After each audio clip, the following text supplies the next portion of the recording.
C'était notre soirée de célébration pour nos 15 ans de mariage. Il a pris le microphone, levé sa coupe et dit devant tout le monde « À l'amour de ma vie, qui se croit une fée », mais ressemble plutôt à un hippopotame de la jungle. Tout le monde a ri. J'ai pris mon sac et je suis sortie en silence. Le lendemain, j'ai pris l'avion pour le Canada. Ce qui s'est passé durant les 5 jours suivants a laissé Paris sous le choc. Bonjour, je suis Delphine et vous écoutez une histoire qui va vous laisser sans voix du début à la fin. Si vous n'êtes pas encore abonné à cette chaîne, faites-le maintenant. Laissez un like et commentez d'où vous nous écoutez. Et maintenant, suivez-moi. J'avais 54 ans quand j'ai enfin compris ce que signifie prendre une décision sans retour. Ce n'était pas dans un moment de colère incontrôlée. Ce n'était pas dans un effondrement de larmes au fond d'une salle de bain. C'était dans un moment de silence absolu, à l'intérieur de ma voiture garée rue Espontini, moteur éteint, les yeux fixés sur le pare-brise sombre, avec l'écho des rires qui résonnaient encore dans ma tête, comme une cloche qu'on ne peut plus arrêter. Je ne pleurais pas de douleur, je pleurais de clarté. Et il existe une différence immense entre ces deux choses, une différence que seules les personnes qui ont vraiment touché le fond connaissent. Ce soir-là, Édouard avait tout organisé. Le salon privé au cœur du 16e arrondissement, les lustres en cristal, les roses blanches sur les tables, le champagne glacé, les 50 invités, la famille des deux côtés, des amis communs, des collègues que je fréquentais depuis des années. Il avait tout organisé sans me demander mon avis.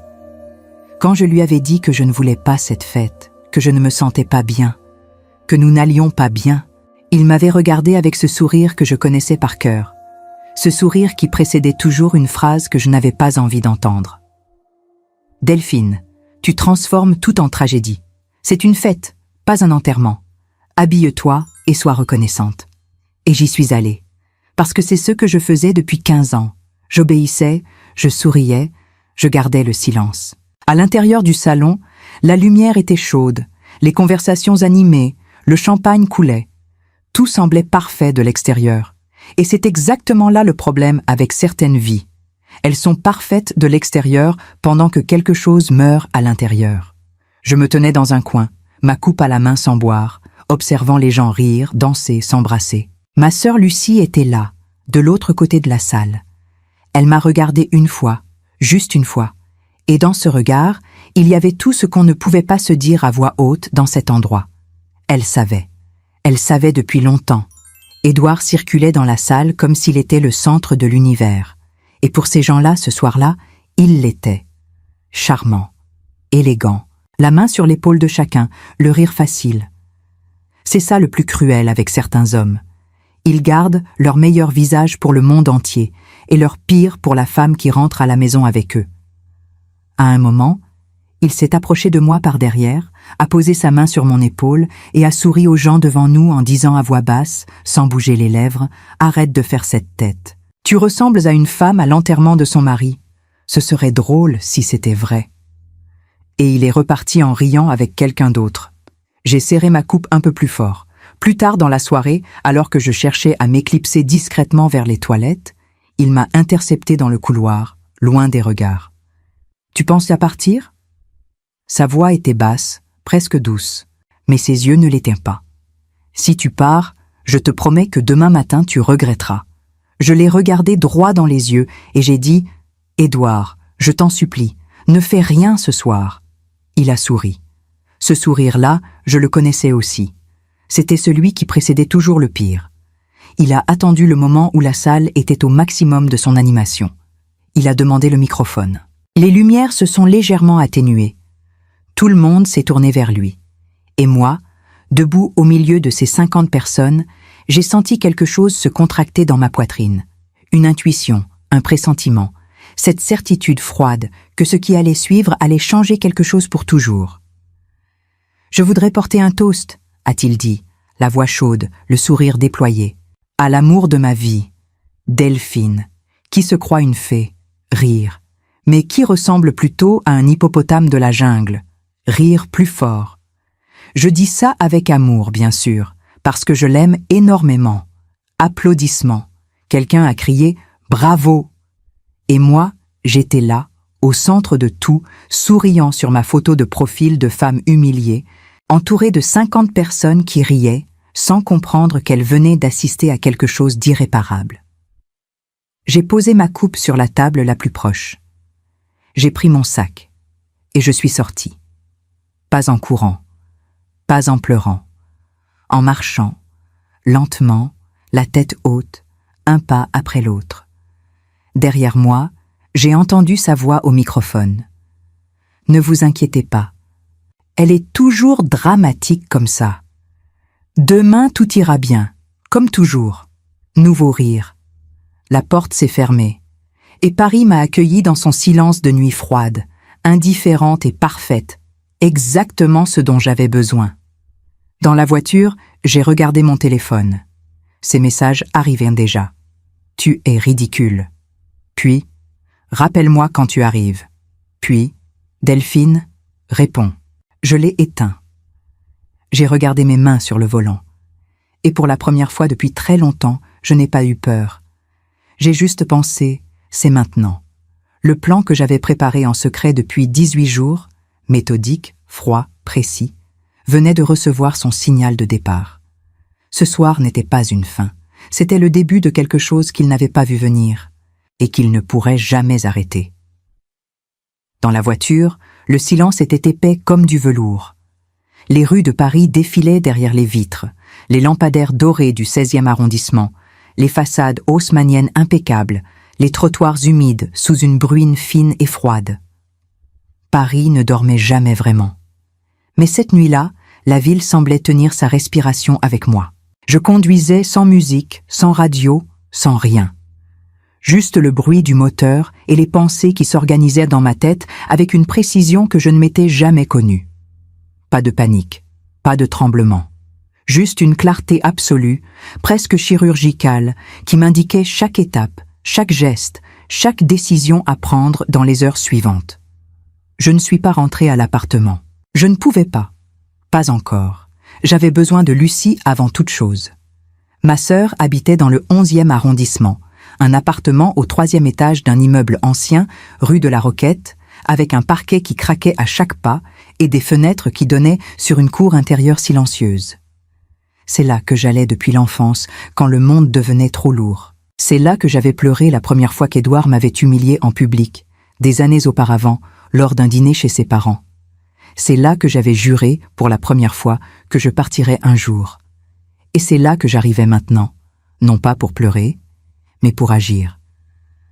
Lucie a ouvert la porte avant même que je frappe. Elle m'attendait. Elle avait quitté la fête peu après moi, sans un mot à personne.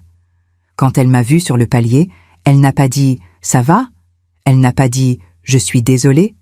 Elle n'a pas dit toutes ces choses inutiles que les gens disent quand ils ne savent pas quoi dire. Elle a juste ouvert la porte en grand et s'est écartée pour me laisser entrer. Et c'est exactement ce dont j'avais besoin. Quelqu'un qui comprenait sans que j'aie à expliquer. Dans la cuisine, elle a préparé du café sans me demander si j'en voulais. Je me suis assise à la table, j'ai posé mon sac par terre et j'ai regardé mes mains pendant quelques secondes. Puis, j'ai levé les yeux vers elle et j'ai dit « Lucie, c'est ce soir. Le plan démarre demain matin. » Elle a posé les 2 tasses sur la table, s'est assise en face de moi et m'a regardée avec ses yeux qui ne mentaient jamais. « Tu es absolument certaine ?» J'ai répondu sans hésiter. « Absolument. » Elle a fermé les yeux une seconde, les a rouverts et a hoché la tête lentement. Alors on vérifie tout. Nous avons passé 2 heures à la table de cette cuisine à revoir chaque détail du plan. Lucie avait été ma complice depuis le début. Elle seule savait ce que je préparais depuis 18 jours. Elle seule avait accès aux fichiers, aux documents, aux vidéos que j'avais soigneusement conservées pendant des années sans jamais lui dire pourquoi je les gardais. Parce que je savais. Au fond de moi, depuis longtemps, je savais que ce moment viendrait. Et quand il viendrait, je voulais être prête. Pas en colère, pas désespérée, prête. À 4 heures du matin, tout était confirmé. Mon vol décollait à 6h15 de Charles de Gaulle.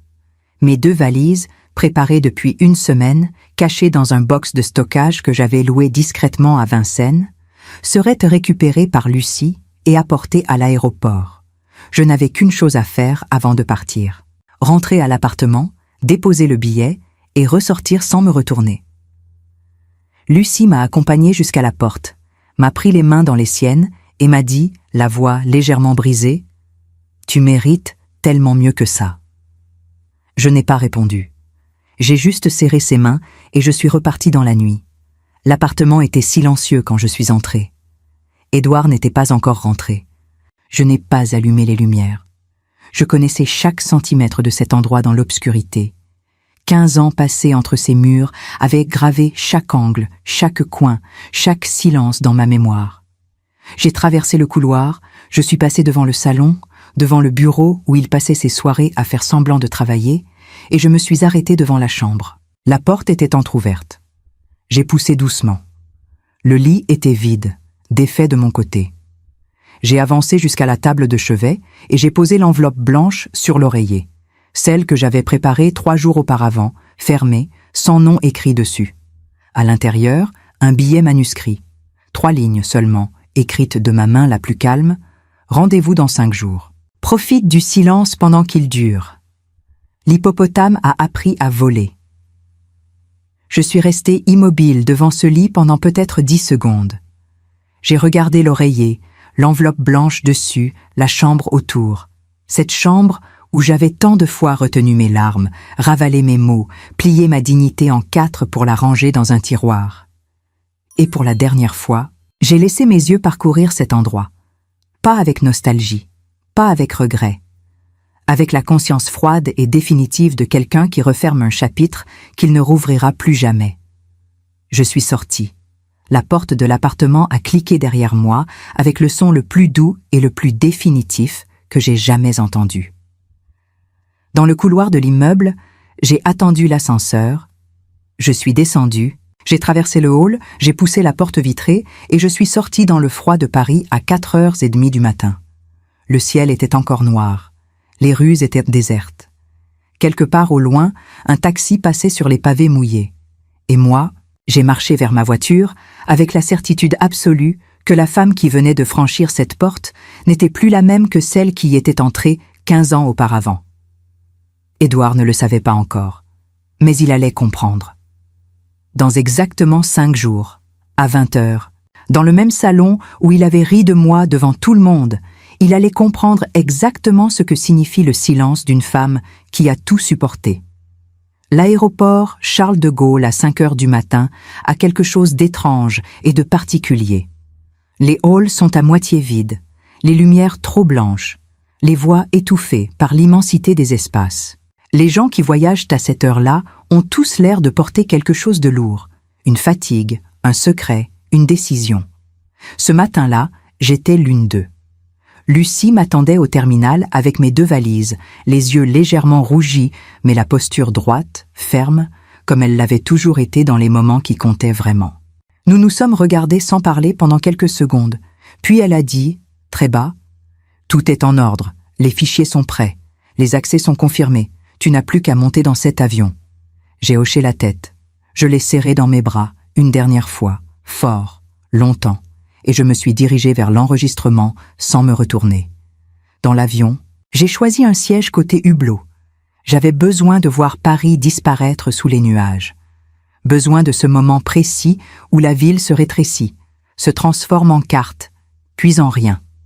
Quand l'appareil a décollé et que les lumières de Paris se sont éloignées dans l'obscurité du petit matin, j'ai fermé les yeux et j'ai respiré profondément pour la première fois depuis des années. Pas de manière dramatique. Juste. Profondément. Comme quelqu'un qui vient de poser un poids qu'il portait depuis trop longtemps. Le plan était en marche. Irréversible. Et pendant que l'avion traversait les nuages au-dessus de la France endormie, à Paris, Édouard rentrait chez lui sans se douter de rien. Il était rentré tard, comme toujours après ces soirées où il était le centre de l'attention. Il avait dormi sans chercher à savoir si j'étais là. Ce n'est qu'au matin, quand la lumière a filtré à travers les rideaux épais de la chambre, qu'il a ouvert les yeux et tendu la main vers mon côté du lit. Vide. Il s'est redressé lentement à regarder autour de lui. La chambre était silencieuse. Il a vu l'enveloppe sur l'oreiller. Il l'a prise, l'a ouverte avec cette nonchalance caractéristique, ces gestes lents de quelqu'un qui ne s'attend à rien de sérieux. Il a lu les 3 lignes, et il a ri. Un rire bref, un peu agacé, le genre de rire qu'il réservait à ce qu'il appelait « mes caprices de petite fille ». Il a posé le billet sur la table de chevet, a pris son téléphone et a composé mon numéro. Messagerie. Il a laissé un message. « Delphine, quand tu auras fini ton cinéma, rappelle-moi. J'ai faim et je ne sais pas où tu as mis le café. » Il a raccroché, et il est allé sous la douche en sifflotant. C'est ça qui me faisait le plus mal. Pas la cruauté, pas les humiliations publiques, pas même les trahisons que j'avais découvertes plus tard. C'était cette indifférence totale, cette certitude absolue qu'il avait que je reviendrais toujours, que je n'étais pas capable de partir vraiment, que j'étais trop attachée, trop faible, trop habituée à lui pour oser construire quelque chose sans lui. Pendant 15 ans, il avait eu raison. Je revenais toujours, mais cette fois, j'étais à 30 000 pieds d'altitude au-dessus de l'Atlantique. Et je n'avais aucune intention de revenir. Chers auditeurs, une petite pause. Si vous écoutez cette histoire et qu'elle vous touche, abonnez-vous maintenant et laissez un like. Ça m'aide énormément. Merci, et on continue. À Montréal, Lucie avait tout préparé à distance. Un appartement loué sous un nom neutre, dans le quartier du Plateau Mont-Royal, un endroit calme, avec des érables devant les fenêtres et une boulangerie au coin de la rue qui sentait le pain chaud dès 7 heures du matin. C'est là que je me suis installée à mon arrivée, après 12 heures de vol et 1 heure de taxi depuis l'aéroport Trudeau. Je n'ai pas défait mes valises immédiatement. Je me suis assise sur le canapé, j'ai regardé le plafond et j'ai laissé le silence de ce nouvel endroit m'envelopper complètement. Un silence différent, un silence qui m'appartenait. Le premier jour, j'ai vérifié chaque élément du plan une dernière fois depuis mon ordinateur. Les fichiers étaient en ordre. Les vidéos, celles que j'avais compilées au fil des années, avec une patience que même moi je trouvais remarquable, étaient encodées, classées, prêtes à être envoyées au moment précis prévu. Les documents financiers étaient entre les mains de mon avocat, Maître Vernet, qui attendait mes instructions. Les accès bancaires avaient déjà été modifiés la veille de mon départ. Et la réservation du salon, le même salon du 16e arrondissement, était confirmée pour le 5e jour, à 20 heures, au nom de Delphine Aubert, payée intégralement, irréversible. Ce que personne ne savait, pas même Lucie dans ses moindres détails, c'est que les vidéos que j'allais envoyer n'étaient pas simplement des images d'humiliation ordinaires. J'avais passé des semaines à compiler, à trier, à sélectionner, parce que pendant 15 ans, sans qu'il le sache, j'avais tout gardé. Chaque dîner filmé par inadvertance sur un téléphone oublié allumé. Chaque réunion de famille où sa voix avait été captée par une caméra de surveillance. Chaque conversation enregistrée par accident qui révélait ce qu'il était vraiment quand personne ne regardait. Je n'avais pas fait ça par calcul dès le début. Je l'avais fait par instinct de survie. Parce qu'une partie de moi savait, depuis longtemps, que le jour viendrait où j'aurais besoin de preuves. Pas pour me venger, pour être cru. Le soir du premier jour à Montréal, j'ai ouvert mon ordinateur. J'ai regardé une dernière fois la liste des destinataires. 53 adresses électroniques, famille, amis, collègues. Et j'ai programmé l'envoi du premier email pour le lendemain matin à 8 heures précises. Heure de Paris. Objet. Signal 1, parce que vous étiez là. Et dans cet email, une vidéo. La première d'une série qui allait, dans les jours suivants, démolir méthodiquement et définitivement l'image qu'Édouard avait construite pendant toutes ces années. J'ai fermé l'ordinateur, je suis allé à la fenêtre. Dehors, Montréal brillait doucement sous les lumières de la nuit. Et pour la première fois depuis très longtemps, je me suis sentie exactement là où je devais être.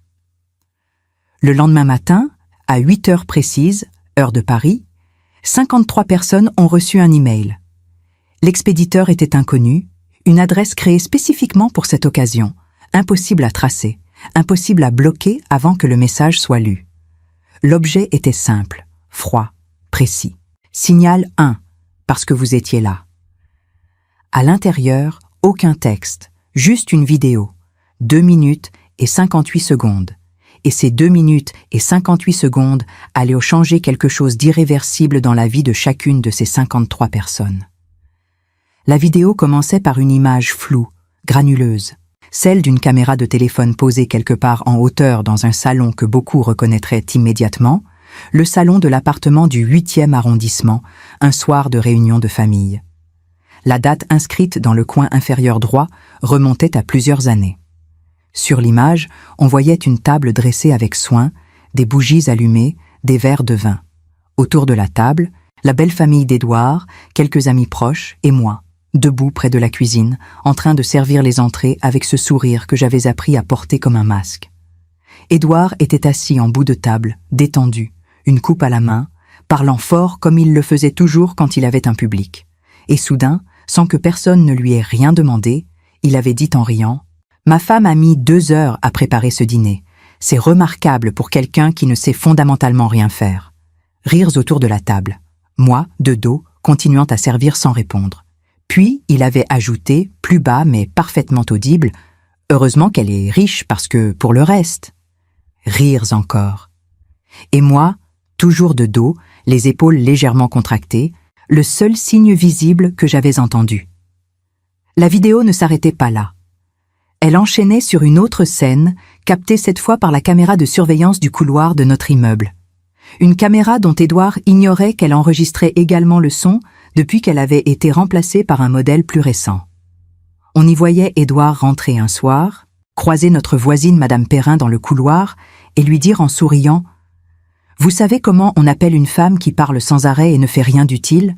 Ma femme. » Il avait ri. La voisine avait souri poliment, sans savoir quoi répondre. Moi, j'étais de l'autre côté de la porte, je n'avais pas entendu ce soir-là. Mais la caméra, elle, avait tout enregistré. La 3e scène était la plus difficile à regarder. Un dîner avec des collègues, dans un restaurant du 1er arrondissement. Édouard avait oublié que j'avais son téléphone dans mon sac ce soir-là. Il me l'avait demandé de tenir pendant qu'il allait aux toilettes, et en le posant sur la table, j'avais accidentellement déclenché l'enregistrement vocal.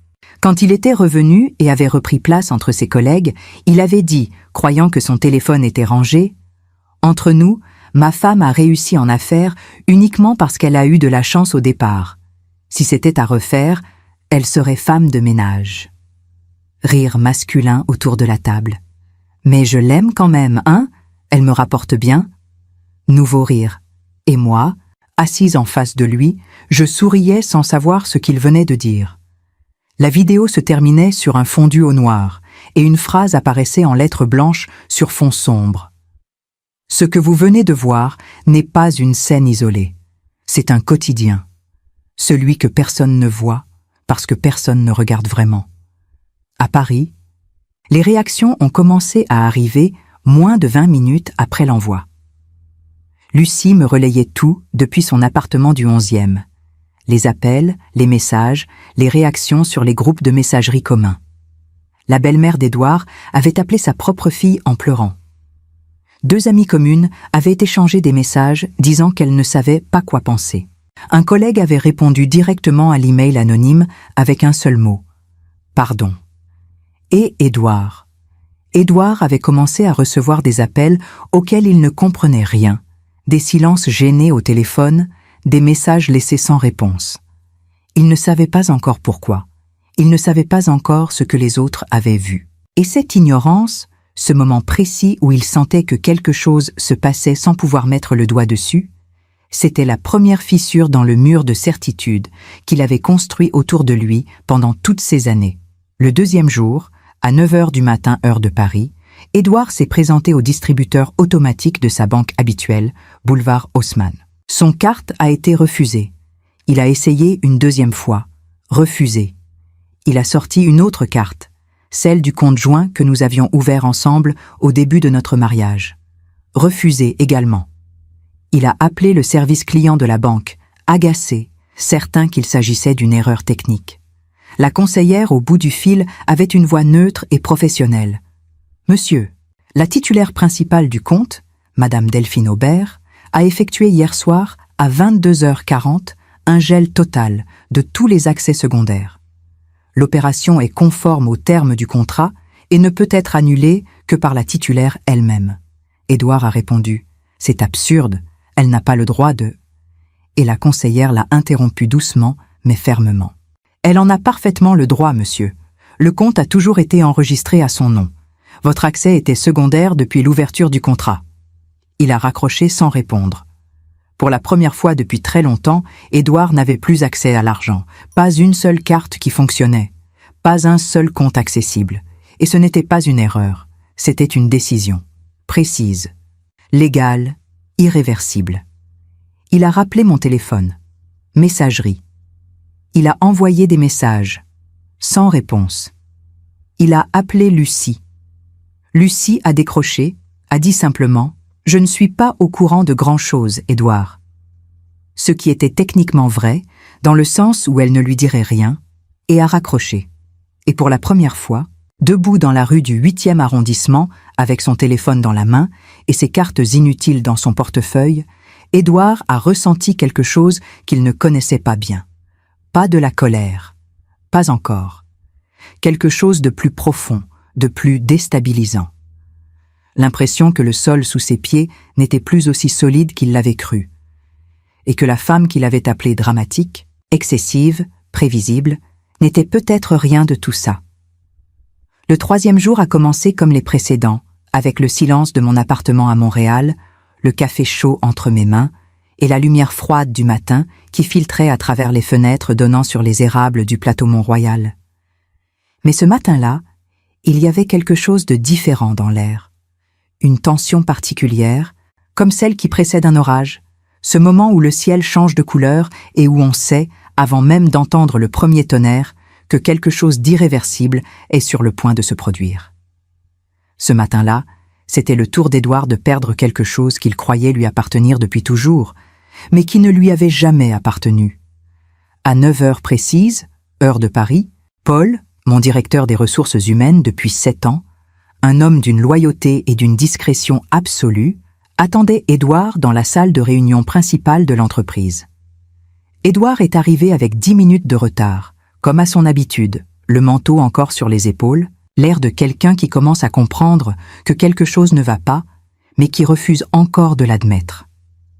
Il a vu Paul debout, près de la table de conférence, une enveloppe devant lui, et il a souri de ce sourire légèrement condescendant qu'il réservait aux employés quand il voulait rappeler implicitement qui était le chef. « Paul, qu'est-ce qui se passe ?» Paul n'a pas souri. Il a désigné la chaise en face de lui et a dit simplement « Assieds-toi, s'il te plaît ». Ce simple « assieds-toi », sans le monsieur, sans la déférence habituelle, a suffi à faire comprendre à Édouard que quelque chose avait changé. Il s'est assis lentement, les yeux sur l'enveloppe.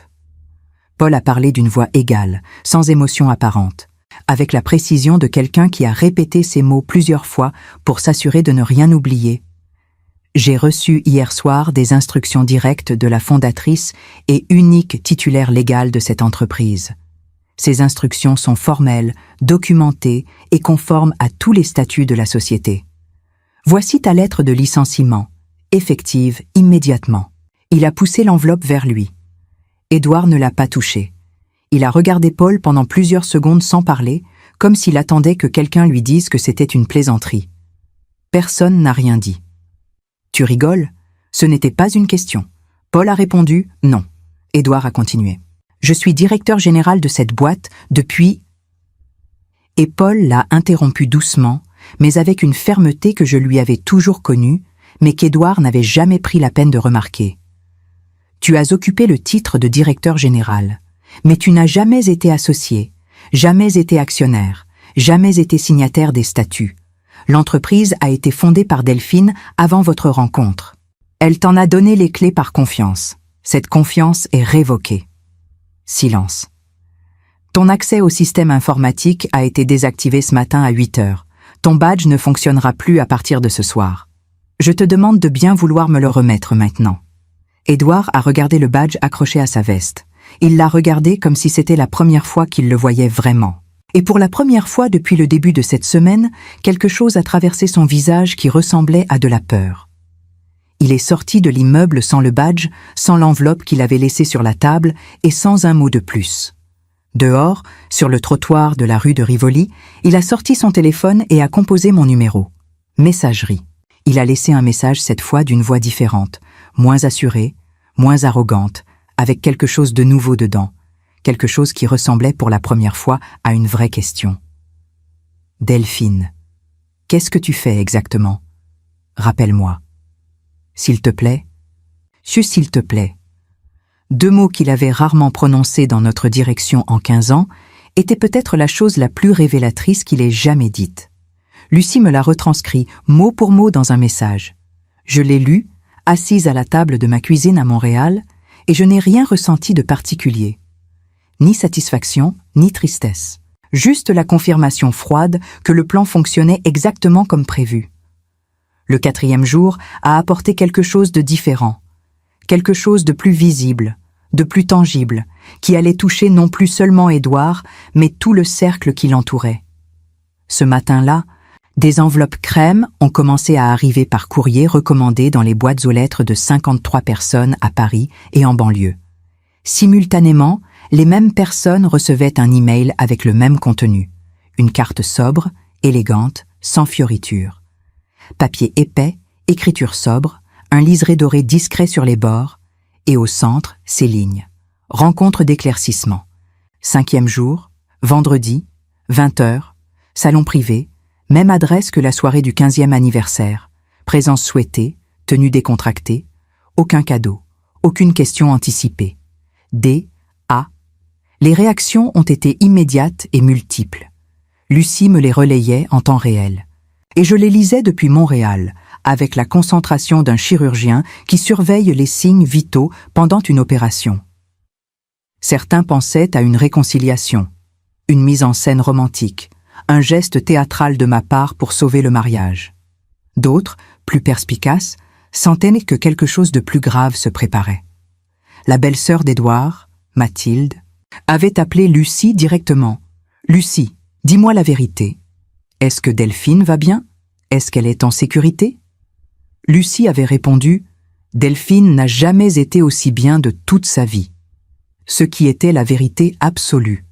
Édouard, lui, avait appris l'existence du convite par un ami commun qui lui avait envoyé une photo de l'enveloppe. Il avait immédiatement appelé le salon privé pour annuler la réservation. La gérante de l'établissement, une femme posée et professionnelle que je connaissais depuis des années, lui avait répondu avec une politesse irréprochable et une fermeté totale.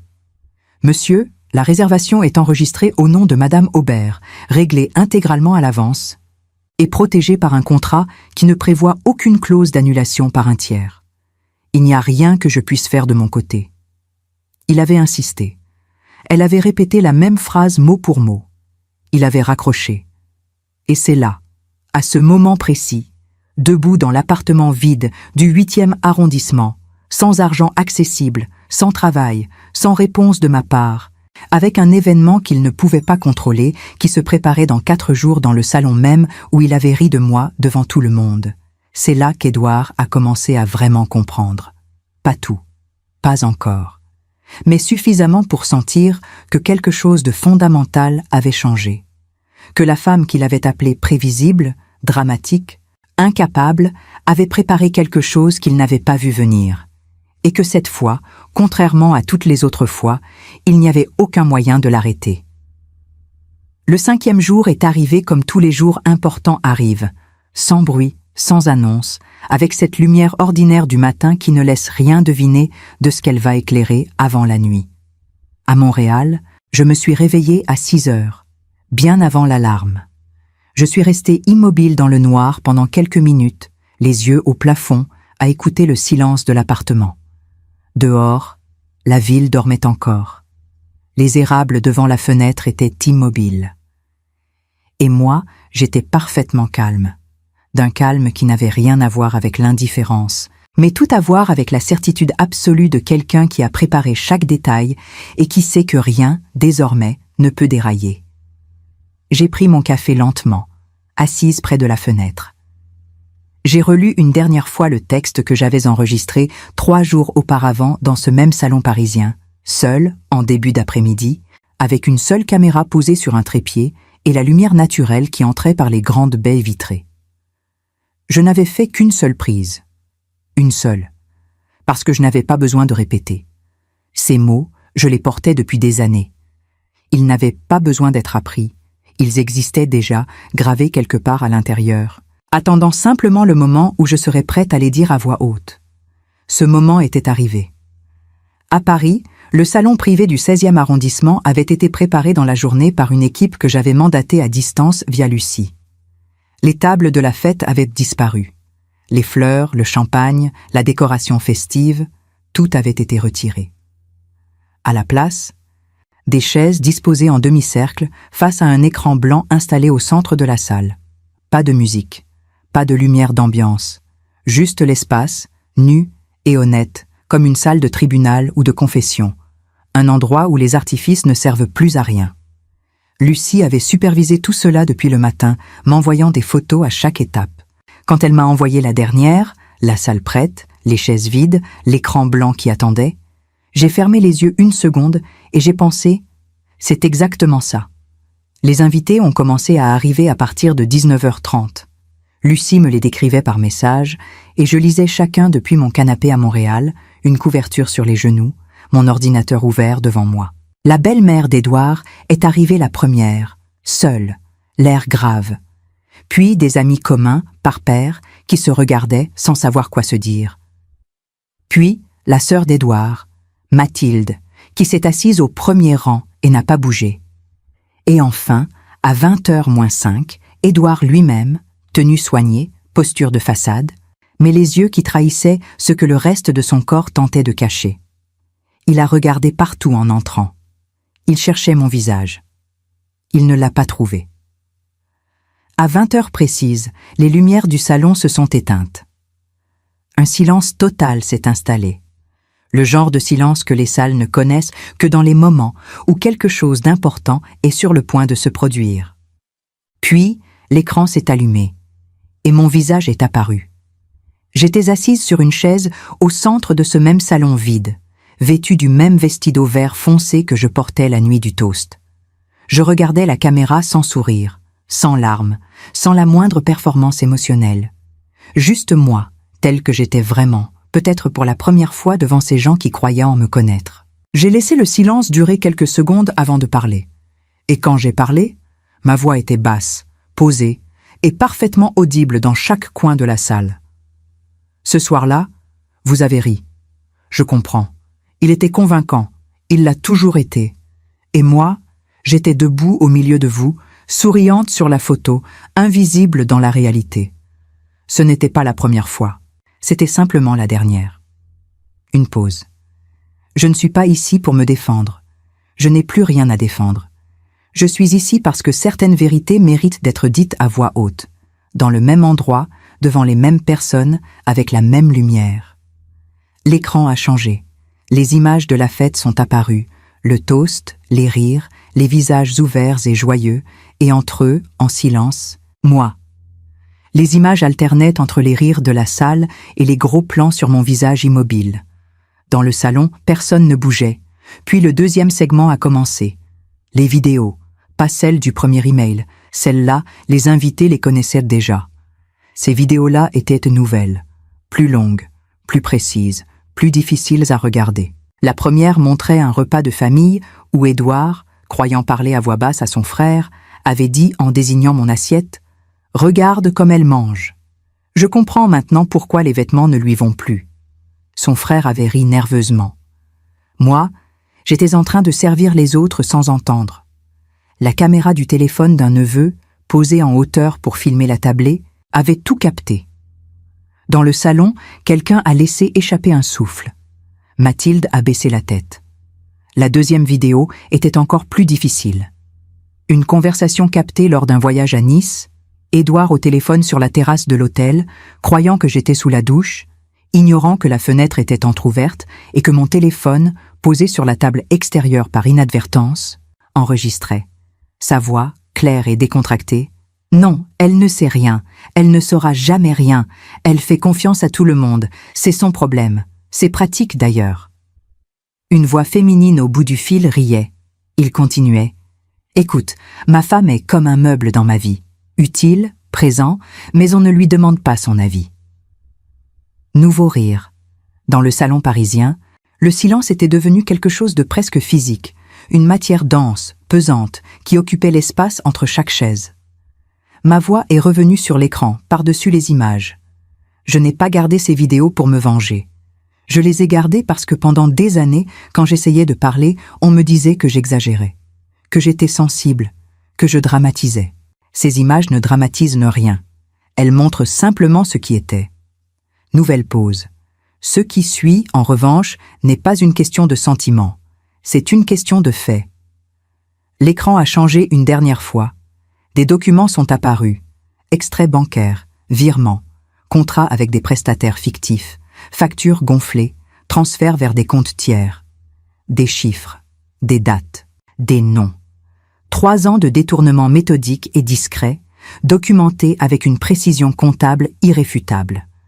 Ma voix, toujours la même, sans trembler.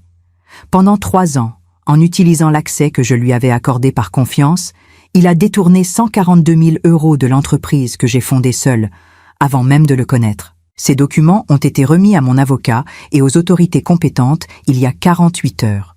La procédure est en cours. Dans la salle, la belle-mère d'Édouard s'est levée lentement, comme si ses jambes ne la portaient plus bien. Édouard, lui, était immobile, le visage blanc, les mains le long du corps, les yeux fixés sur l'écran, avec l'expression de quelqu'un qui regarde sa propre vie s'effondrer en temps réel et qui n'a plus aucun mot pour l'arrêter. L'écran ne s'est pas éteint tout de suite après les documents. Il y a eu une pause, 3 secondes, peut-être 4, pendant lesquelles la salle est restée suspendue dans un silence si dense qu'on aurait pu entendre battre les cœurs. Personne ne bougeait, personne ne parlait. Même les respirations semblaient retenues, comme si chacun avait peur que le moindre bruit brise quelque chose de fragile et d'irréparable. Et puis ma voix est revenue. Plus douce cette fois, pas tendre, différente. La voix de quelqu'un qui a terminé de porter un poids et qui parle maintenant les mains libres. Il y a une dernière chose que je veux vous montrer. Pas des documents, pas des preuves, juste moi, là où je suis maintenant. L'image a changé une dernière fois. Et ce que les 50 personnes assises dans ce salon parisien ont vu sur l'écran les a toutes prises par surprise. Non pas à cause d'une révélation supplémentaire, non pas à cause d'une nouvelle preuve accablante, mais à cause de quelque chose de beaucoup plus simple et beaucoup plus puissant. Elles m'ont vue heureuse. L'image montrait une rue de Montréal, sous une lumière de fin d'après-midi. Ces lumières dorées et légèrement rosées que j'avais appris à aimer en quelques jours seulement, comme si la ville avait décidé de m'accueillir avec sa meilleure lumière. Je marchais sur le trottoir du plateau Mont-Royal, un café dans la main, le manteau légèrement ouvert malgré la fraîcheur, les cheveux libres sur les épaules. La caméra, tenue par Lucie qui m'avait rejointe la veille par surprise, sans que je lui ai demandé, parce que c'est le genre de sœur qu'elle était, me suivait à distance, capturant quelque chose que je n'avais pas conscience de montrer. Une légèreté. Une légèreté dans la démarche, dans les épaules, dans la façon dont je regardais autour de moi, comme quelqu'un qui découvre un endroit pour la première fois et qui se rend compte, avec une surprise douce et tranquille, qu'il lui ressemble. Ma voix en fond sonore sur ces images. Voici où je suis maintenant. Voici ce que ça fait de partir. Pause. Je ne vous demande pas de me plaindre. Je ne vous demande pas de le condamner à voix haute. Je vous demande simplement de regarder et de vous souvenir. L'image s'est arrêtée sur un plan fixe. Moi, de dos, regardant le fleuve Saint-Laurent depuis le belvédère du Mont-Royal, la ville de Montréal étalée sous un ciel immense et dégagé. Et ma voix a continué, lentement, avec la précision de quelqu'un qui a choisi chaque mot depuis longtemps. L'entreprise sera vendue. Les actifs seront liquidés conformément à la loi. Il n'a aucun droit sur quoi que ce soit. Les documents remis aux autorités garantissent cela juridiquement. Je ne fais pas ça pour récupérer de l'argent. Je fais ça parce que cette entreprise a été construite avec mes mains, mes nuits, mes sacrifices, avant même qu'il entre dans ma vie. Elle ne lui a jamais appartenu. Comme moi, d'ailleurs, je ne lui ai jamais appartenu, même s'il a passé 15 ans à agir comme si c'était le cas. Nouvelle pause. Dans le salon, Mathilde pleurait silencieusement, la tête baissée, les mains croisées sur les genoux. La belle-mère d'Édouard regardait l'écran sans bouger, le visage traversé par quelque chose qui ressemblait à de la honte. Pas pour moi, mais pour elle-même, pour tous ces dîners où elle avait ri sans comprendre ce qu'elle cautionnait. Le billet que j'ai laissé sur l'oreiller disait « L'hippopotame a appris à voler ». Un souffle de quelque chose, pas tout à fait un rire, pas tout à fait une larme, a parcouru la salle. Il n'a pas compris. C'est normal. Il n'a jamais vraiment regardé. Mais vous comprenez maintenant. Les hippopotames ne volent pas. Mais les femmes qu'on appelle hippopotames devant 50 personnes, elles font leurs valises, elles traversent l'Atlantique et elles commencent une nouvelle vie dans une ville qui ne les a jamais humiliées. Pause longue. Ce n'est pas voler, c'est partir. Et parfois, partir est la chose la plus courageuse qu'on puisse faire. L'image a tenu encore quelques secondes, ce plan fixe sur mon dos, face au fleuve, face à l'horizon ouvert. Et puis l'écran est devenu noir. Pas brusquement, lentement, comme une lumière qu'on baisse doucement jusqu'à ce qu'il ne reste plus rien. Et dans ce noir, une dernière phrase est apparue, en lettres blanches, petites, centrée sur l'écran. Une phrase que j'avais écrite en dernier, après tout le reste, parce que c'était la seule phrase qui contenait vraiment tout ce que je voulais dire et que je n'avais jamais eu les mots pour formuler avant ce moment. Certaines personnes ne perdent pas un mariage. Elles perdent le droit d'être aimées par quelqu'un qui a tout supporté en silence. L'écran est resté noir. Les lumières du salon se sont rallumées lentement. Et la réalité de la salle est revenue. Les chaises, les visages, l'air immobile, les 50 personnes qui se regardaient sans savoir quoi se dire. Je n'étais pas là. Je n'avais jamais été là ce soir. Et c'est précisément cette absence, cette présence si forte construite entièrement à distance, sans un seul mot prononcé en direct, sans un seul geste en temps réel, qui rendait tout cela si définitif, si impossible à contester, si impossible à minimiser. Édouard n'avait pas bougé. Il était toujours debout, au fond de la salle, à l'endroit exact où il s'était arrêté en entrant, quand il cherchait mon visage parmi les invités. Ses mains pendaient le long de son corps. Son regard était fixé sur l'écran noir, ce rectangle sombre et silencieux qui avait contenu, pendant moins d'une heure, l'intégralité de ce qu'il avait fait et de ce qu'il était vraiment. Autour de lui, les gens se levaient doucement. Certains s'embrassaient sans parler. D'autres prenaient leurs affaires en silence et se dirigeaient vers la sortie les yeux baissés. Personne ne s'est approché de lui. Pas un ami, pas un collègue. Pas même sa sœur Mathilde, qui est passée près de lui sans le regarder, s'est arrêtée une seconde, une seule, et a continué vers la porte. La dernière personne à quitter la salle a éteint la lumière en partant. Et Édouard s'est retrouvé seul dans le noir, dans ce salon vide qui, 5 jours auparavant, résonnait encore de ses rires et de ses toasts et de sa voix au microphone. Le même endroit, le même homme. Mais tout avait changé autour de lui avec une précision et une méthode qu'il n'avait jamais cru possible de la part de la femme qu'il avait appelée, devant ces mêmes personnes, un hippopotame. Et dans ce silence absolu, ce silence qu'il avait lui-même fabriqué pendant 15 ans et qu'il avait remis, sans le savoir, entre les mains de quelqu'un qui avait appris à s'en servir. Il a compris. Pas partiellement. Pas encore à moitié. Complètement. Il a compris que ce n'était pas une crise, ce n'était pas un caprice, ce n'était pas du drame, c'était un plan. Froid, lucide, définitif. Exécuté par une femme de 54 ans qui avait attendu le bon moment avec la patience de quelqu'un qui sait exactement ce qu'elle vaut et qui a décidé, une nuit de novembre parisienne, qu'il était temps que les autres le sachent aussi. À Montréal, il était 14 heures quand Lucie m'a envoyé le dernier message. 3 mots seulement. C'est terminé, Delphine. J'étais assise à la table de la cuisine, les 2 mains autour d'une tasse de thé refroidi, regardant par la fenêtre les érables du plateau Mont-Royal qui se balançaient doucement dans le vent. J'ai lu ces 3 mots. Je les ai relus. Et je n'ai pas pleuré. Je n'ai pas souri non plus. Pas immédiatement. J'ai juste respiré. Profondément. Ce genre de respiration qu'on fait quand on pose enfin quelque chose de très lourd qu'on portait depuis si longtemps qu'on avait oublié le poids exact de la chose, et qu'on réalise, seulement après l'avoir posée, à quel point elle pesait vraiment. Les jours qui ont suivi ont eu la texture particulière des débuts, fragile, légèrement irréelle, avec cette lumière un peu différente que prennent les choses quand on les regarde pour la première fois, avec des yeux qui n'ont plus peur. Je me réveillais le matin sans cette contracture dans la poitrine qui m'avait accompagnée pendant des années. Ce pressentiment permanent que quelque chose d'humiliant allait arriver dans la journée, que j'allais dire quelque chose de travers, que je n'allais pas être suffisamment bien, suffisamment mince, suffisamment silencieuse. Ce poids-là avait disparu, et son absence était presque troublante, comme quand on retire un bandage qu'on portait depuis si longtemps qu'on ne savait plus ce qu'il y avait en dessous.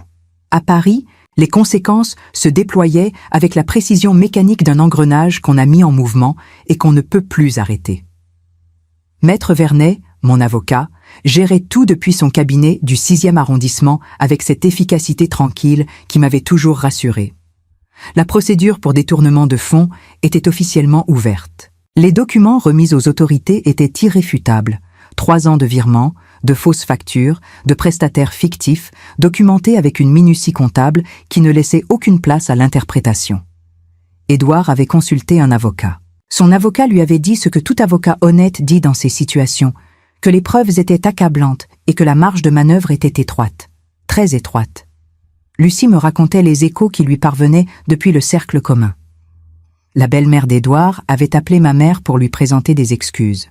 De vraies excuses, longues, difficiles, le genre d'excuses que les gens font quand ils ont vraiment honte et qu'ils ne cherchent pas à se justifier. Ma mère l'avait écouté sans l'interrompre, avait dit merci et avait raccroché. Mathilde, la sœur d'Édouard, avait envoyé un message à Lucie. Pas pour défendre son frère, pas pour demander des comptes, juste pour dire « dis-lui que je comprends » et que je suis désolée d'avoir ri ce soir-là. Ce message, Lucie me l'a transmis mot pour mot. Je l'ai lu plusieurs fois, et c'est ce message-là, plus que tout le reste, qui m'a fait monter les larmes aux yeux. Non pas de tristesse, mais de quelque chose de plus complexe. Ce sentiment étrange et doux qu'on éprouve quand on réalise qu'on n'était pas aussi invisible qu'on le croyait. Les amis communs s'étaient dispersés naturellement, sans drame, sans prise de position publique. Certains avaient envoyé des messages, à moi, via Lucie, puisque mon téléphone restait silencieux pour tout ce qui venait du passé. Des messages courts, maladroits, sincères. Je ne savais pas. Je n'avais pas compris. Je regrette de n'avoir rien dit. Je lisais chacun. Je ne répondais pas. Pas parce que je leur en voulais, mais parce que je n'avais plus d'énergie à consacrer à des explications. Mon énergie appartenait désormais à autre chose, à quelque chose de plus grand, de plus lumineux, de plus mien. La vente de l'entreprise a été officialisée 6 semaines plus tard. Un groupe canadien spécialisé dans l'événementiel de luxe avait présenté une offre sérieuse dès la 2e semaine. Ils avaient suivi l'affaire depuis Montréal, alertés par un article discret dans une revue professionnelle française. Et ils voulaient racheter non seulement les actifs, mais aussi le nom, la réputation, le carnet d'adresses. Maître Vernet avait négocié avec la rigueur et la précision que je lui connaissais. Le montant final de la transaction était au-delà de ce que j'avais espéré. Édouard n'avait droit à rien. Les statuts de la société, le contrat de mariage signé sous le régime de la séparation de biens, et les preuves de détournement rendaient toute prétention de sa part juridiquement intenable. Son propre avocat le lui avait confirmé par écrit. Un matin, plusieurs semaines après mon arrivée à Montréal, je suis sortie marcher seule dans le quartier. Il faisait froid, ce froid sec et clair du Canada qui n'a rien à voir avec l'humidité froide de Paris en hiver, un froid qui pique les joues et rend l'air légèrement lumineux, comme si la lumière se réfléchissait sur chaque particule gelée. Je marchais sans destination précise, les mains dans les poches, regardant les façades colorées des maisons du plateau, les escaliers extérieurs métalliques couverts d'une fine couche de glace, les vitrines des petits commerces qui commençaient à ouvrir pour la journée. Et à un moment, devant la vitrine d'une boulangerie qui sentait le pain chaud et la cannelle, je me suis arrêtée. Je me suis regardée dans le reflet de la vitre. Cette femme de 54 ans, cheveux libres, manteau sombre, joues rouges de froid. Et j'ai souri. Pas pour quelqu'un. Pas pour prouver quoi que ce soit. Juste parce que j'en avais envie. Juste parce que je pouvais. C'est ça, la liberté. Pas un grand geste, pas une déclaration, pas un moment cinématographique avec une musique en fond sonore. C'est sourire devant une vitrine de boulangerie à 6 heures du matin dans une ville étrangère qui commence doucement à ressembler à chez soi. C'est sentir le froid sur ses joues et trouver ça beau. C'est se réveiller le matin sans avoir peur de la journée qui commence. C'est être simplement, sans avoir à se justifier, sans avoir à se rapetisser, sans avoir à porter le regard de quelqu'un qui vous a regardé pendant 15 ans, comme si vous étiez moins que ce que vous étiez. À Paris, Édouard vivait désormais dans un appartement plus petit, dans le 15e arrondissement. L'appartement du 8e avait été vendu, les fonds bloqués dans le cadre de la procédure judiciaire. Il avait trouvé un poste dans une petite agence de communication, un titre modeste, un salaire ordinaire. Les gens qui l'avaient reconnu comme directeur général d'une entreprise florissante le croisaient parfois dans la rue et ne savaient pas quoi lui dire. Il ne faisait plus de toast. Il ne prenait plus le microphone dans les soirées. Il vivait dans ce silence qu'il avait lui-même fabriqué et distribué pendant toutes ces années et qui lui était maintenant rendu intégralement, sans possibilité de le rendre à quelqu'un d'autre. Et moi, j'étais là, à Montréal, devant cette vitrine, avec mon café, mon manteau, mes joues rouges et ce sourire que personne ne m'avait demandé de faire. J'avais 54 ans. J'avais traversé l'Atlantique avec 2 valises et un plan préparé en 18 jours. J'avais démonté méthodiquement, en 5 étapes, la vie d'un homme qui avait cru pendant 15 ans qu'il était intouchable. Et j'avais reconstruit, dans le même mouvement, quelque chose de beaucoup plus précieux. La certitude tranquille et définitive que ma vie m'appartenait. Qu'elle m'avait toujours appartenu. Et que personne, jamais plus, ne m'appellerait hippopotame devant 50 personnes, parce que je n'aurais plus jamais 50 personnes autour de moi qui ne méritaient de pas d'y être. Ce n'est pas une histoire de vengeance. Ce n'est pas une histoire de victoire. C'est une histoire de femme qui a attendu le bon moment, qui a préparé le bon plan et qui a eu le courage de partir, vraiment partir, quand le moment est arrivé. Et si vous écoutez ceci depuis votre voiture, votre cuisine, vos écouteurs dans le métro, et que quelque chose dans cette histoire vous a touché, alors vous savez déjà ce que vous avez besoin de savoir. Certains silences ne sont pas de la faiblesse. Ils sont de la préparation. Et certains départs ne sont pas des fuites. Ils sont des arrivées.